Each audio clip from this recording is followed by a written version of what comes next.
Eigen started in 2007. We were formed from a team of people that had come together to deliver a bunch of projects for BP.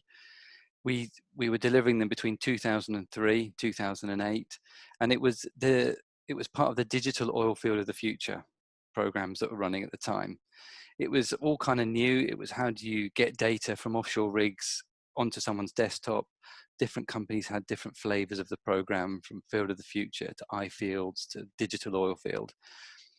It required bringing together a number of skills. You had to understand the business, what the engineer's doing, what was the operations team trying to achieve, and installing new technology on the top of that. So you had the IT world that moves very fast, and then you had the engineering heavy metal that moved pretty slowly. So how do you bring the two together and get stuff to work?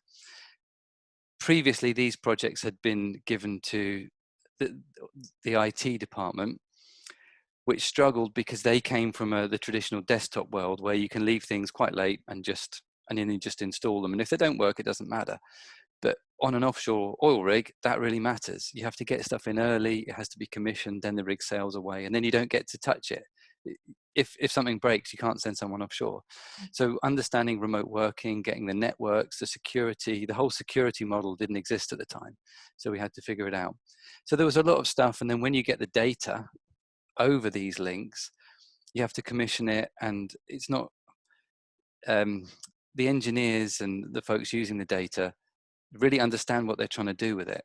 And if the number's wrong, it's you have to understand why it might be wrong. You need to understand the whole process. So we brought together controls engineers who could who understood this and could put it all together and deliver it. So we managed to successfully deliver projects that had failed before, which was a big difference.